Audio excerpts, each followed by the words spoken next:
Hey everyone, welcome back to SpiritYOUality. I wanted to take a minute and talk about what I even mean when I say spirituality.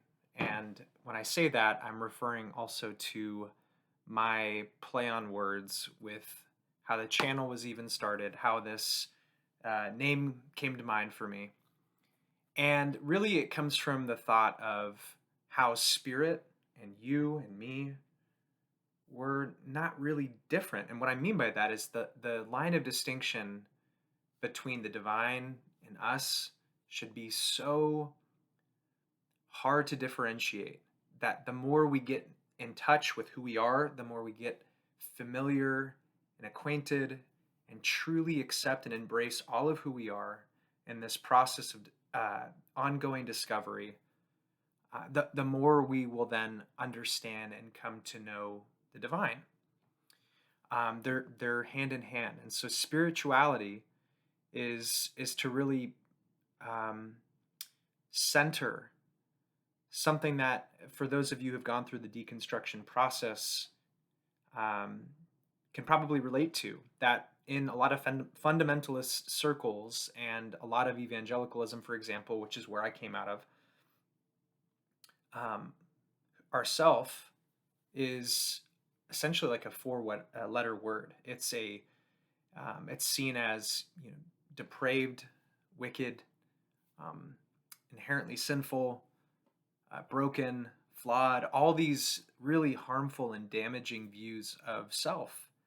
And so spirituality is reclaiming you, your identity, not putting it off to the side, not berating it, not hating it, but truly coming to a place where the more you embrace who you are and all of your parts, that's a little hat tip to internal family systems. If you don't know what that is, do yourself a favor.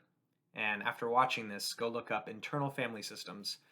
There's a book called No Bad Parts by Richard Schwartz.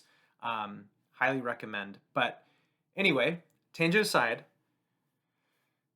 the more that we understand, love, accept every part of who we are, that to me is synonymous with a healthy spirituality. I think a lot of us are coming out of systems that encouraged and fostered this negative and harmful view of ourselves that left us with religious trauma. Um, and as we begin to follow our curiosity, as we begin to move away from those lenses of judgment, we begin to step into a place where, as we accept these aspects of ourselves that we've put off, that maybe we've repressed, whether that's our sexuality or whether that's um, just this, at least for me personally, it's this endless striving for perfectionism, that whatever that might look like to you, as you grow in self-love and a more um, true expression of who you are, that I believe leads you into a healthier understanding of God and spirituality. And so spirituality, you can't really distinguish between the two. To borrow a more theological term, it's that pantheism or panentheism, depending on which way you want to go with that. But either way, there's a recognition that everything is divine. Now, without going down the rabbit hole of being able to unpack pantheism versus panentheism, what is fundamental of what I'm trying to aim at is that, even to give a little hat tip to Rob Bell, who wrote a book called Everything is Spiritual, I mean, that moniker is true, in my opinion. So with that in mind, if we look at ourselves and everything around us as a window into seeing the divine, I think most poignantly, especially if you want to, like me, hold on to some of your native spiritual language, Um, if you want to hold on to that idea of being an image bearer, as we look into ourselves, as we come into a place of where we recognize our divine image, that means that the more we look into the mirror and see ourselves more clearly through the eyes of love and acceptance, that is going to enable us to then see God the same without being clouded by dogma and being clouded by this absolutism and self-hatred and exclusion. I truly think that as many of us have come to see throughout our deconstruction process as well, that love is what bridges that gap, what kind of brings that full circle, if you will, of not only being able to see ourselves most clearly, but then in turn and consequently be able to see God in a way that resonates deeply to the core of our being. And I think that every one of us, at least for myself, as I deconstructed, it was like I began to not only give myself permission to see God as loving, if not more loving than I felt like I had permission to believe, but to love myself and to love other people with the love that I felt was true, but theologically, because of fundamentalism, I felt like I was hindered from being able to do. Um,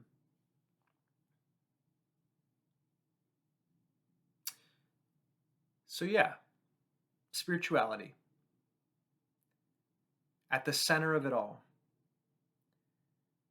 we don't lose ourselves. In fact, the deeper we go into understanding who we are, whether that's through understanding psychology, whether that's understanding other worldviews and perspectives and philosophies, understanding other people's stories, coming to terms with our own story and who we are, our passions, our longings, our uniqueness. All of that plays into us having a healthier and more freeing, liberating view of God.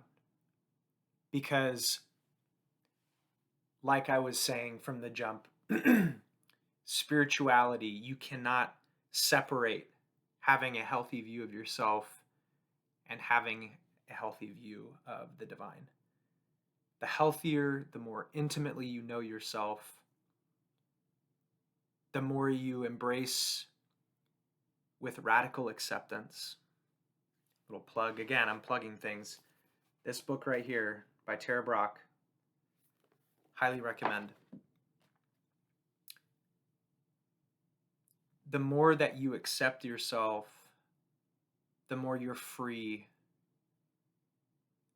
to be able to not see God from a retributive lens, from a vengeful or wrathful lens, but truly entirely as love. And some of the greatest mystics throughout church history have, even going to one of John's letters, talking about that God is love. And there's ideas from other thinkers. I think of, folks like Rupert Spira, who I know probably has taken this idea from other people as well, but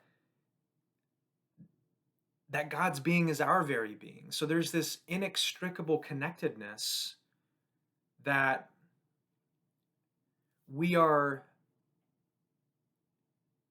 it's two pedals of the bike. Spirituality is both pedaling and understanding and moving forward and progressing in our knowledge of self, and also progressing and moving forward in our knowledge of God. And you can't have one without the other. And I think a lot of our experience in evangelicalism was being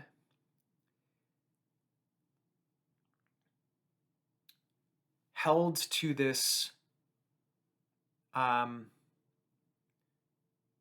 limiting view, where it was only one pedal, right?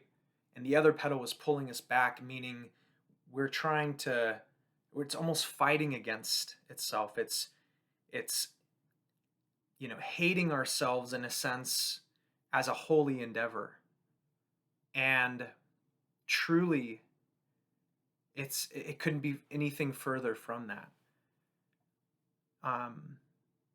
So much of my queer friends can attest to this, that it, in many ways, their faith was strengthened as they learned to love their queerness.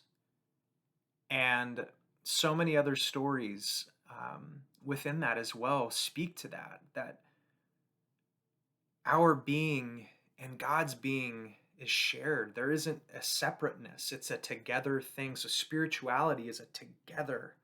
It's interwoven. It can't be one without the other. Just like a bike can't go forward pedaling in two different directions, right? Going back to that analogy. So how can we bravely, curiously, non-judgmentally look at ourselves in the mirror of love and be able to come into a fuller awareness and a consciousness of who we truly are? That's what I hope this channel to be, because in that courageous pursuit, and to borrow Brene Brown's words, vulnerability is courage.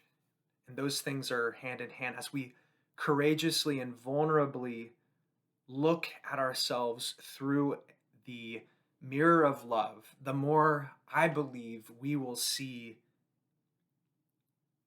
that our being as beloved is the shared being of the divine, and that we too get to share in that. I hope that makes sense.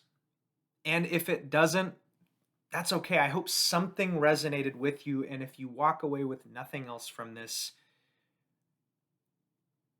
I hope that you see that I'm still figuring this out. This isn't a channel about me having the answers and saying, guys, I've got it all together. This is me processing a lot of where I'm at, where I'm headed, and getting to host conversations in the coming days and videos that you'll be seeing soon, with friends, and both old friends and maybe some new friends that I'll be speaking to as well, who get to share their story and how their process of coming home to themselves empowered their spirituality as well. So hope that this is an encouraging thought for you to spend some time today looking in the mirror of love. And as you come into a deeper awareness and an acceptance of yourself, that propels you forward in your curiosity of the divine, and seeing that you and God are not so different, and that we are all sharers, participants in the being that is God. Thanks for watching, friends. Stay tuned. Much more to come. And bye for now.